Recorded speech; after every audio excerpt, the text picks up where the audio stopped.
Hola, buenas noches. Soy Pau Navajas. Quiero agradecer que me hayan invitado a participar de la Feria del Libro de Virasoro. Para mí es un placer poder estar con ustedes ahora, aunque sea a través de este video, ya que no puedo estar allá desde Buenos Aires. Bueno, nos invitaron a reflexionar o a compartir una reflexión sobre el futuro de la ciudad. Y si uno habla de futuro, evidentemente está hablando de algo filosófico, porque la realidad es algo que no existe, sino en nuestra imaginación, como una imagen de lo que puede suceder. Entonces, ya que hablamos de filosofía, me gustaría empezar citando a un filósofo chino llamado Kung Fu Tse, mejor conocido como Confucio, que dice: estudia el pasado si quieres adivinar el futuro. Porque la imagen mental de lo que podría suceder en un supuesto futuro no puede sino estar basado en lo que ya ha sucedido, o sea, en el pasado. Es en la memoria en donde se origina el futuro. Y la memoria es toda la información que yo tengo por mi experiencia vivencial o porque lo he aprendido de otros, todos los registros de información sobre la realidad. Ahora, ¿qué es la realidad? Hagámosla simple. Las cosas son, esa es la realidad. El asunto es que además de ser, parecen. Y aquello que las cosas parecen, ¿no? Ahora, ¿qué es la realidad? Hagámosla simple. Las cosas son, esa es la realidad. El asunto es que además de ser, parecen. Y aquello que las cosas parecen no siempre es lo que las cosas son. De hecho, muchas veces parecen ser algo que no son. Entonces, si a las cosas que son, a la realidad, la identificamos con un territorio, lo que nosotros podemos tener en nuestras mentes son mapas de ese territorio. Veámoslo así. La mente humana evidentemente tiene una capacidad limitada y la realidad en toda su complejidad e inmensidad no cabe adentro de nuestras cabezas. Lo que sí cabe, en cambio, son mapas de esa realidad, información parcial que nos informa sobre cómo es esa realidad. Dentro de esos mapas que yo tengo de la realidad, existen una cantidad de mapas que están referidos a mí mismo, a mi persona, a mi ser como individuo y a mi ser como comunidad también. Esa información referida, autorreferencial, referida a mí mismo, se llama identidad y es la palabra clave para mí esta noche.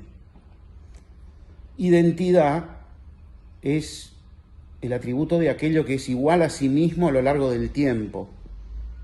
Identidad genética, por ejemplo, en términos biológicos, es aquello que hace que yo siga siendo la misma entidad con el paso del tiempo.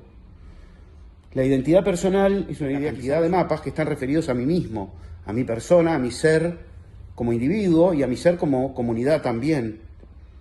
Esa información referida, autorreferencial, referida a mí mismo, se llama identidad y es la palabra clave para mí esta noche. Identidad es el atributo de aquello que es igual a sí mismo a lo largo del tiempo. Identidad genética, por ejemplo, en términos biológicos, es aquello que hace que yo siga siendo la misma entidad con el paso del tiempo. La identidad personal es una idea quizá más útil y sobre todo más útil en este momento para pensar la ciudad, que son los mapas autorreferenciales, aquello que yo sé sobre mí mismo. Es algo que está definido por mi lugar en el mundo. Lo que yo soy, en definitiva, es la figura y el fondo contra el cual esa figura se recorta es un entorno compuesto por cosas inmateriales como las piedras o el agua, cosas animadas como los animales, las plantas, y dentro de las cosas animadas otros entes, otros seres a los que yo veo como parecidos a mí, que son la comunidad dentro de la cual soy. Y esos otros seres, esas otras personas a las que reconozco como semejantes, son las que me permiten definirme a partir de semejanzas con ellos y de diferencias con ellos.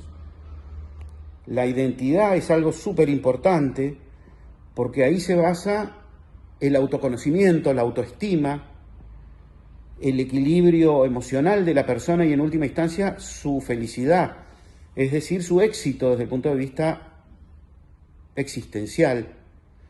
Pero no solo eso, sino que también desde el punto de vista estrictamente biológico, evolutivo, la autoestima es fundamental herramienta o punto de partida, digamos, de la inteligencia.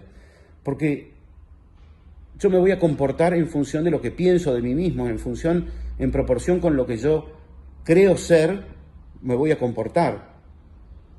Y entonces el éxito evolutivo, o sea, la capacidad de supervivencia y de multiplicación de mi ser, también radica en una ajustada identidad, una identidad cierta y auténtica.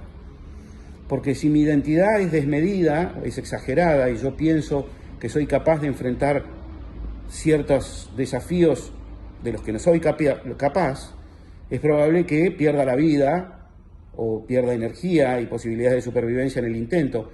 Y de la misma forma, si yo subestimo mis capacidades, hay emprendimientos que podrían llevarme al éxito a los que no estoy dispuesto a enfrentar, porque creo que no soy capaz de hacerlo. Y en ese sentido, el futuro... Y entonces, el éxito evolutivo, o sea, la capacidad de supervivencia y de multiplicación de mi ser, también radica en una ajustada identidad, una identidad cierta y auténtica.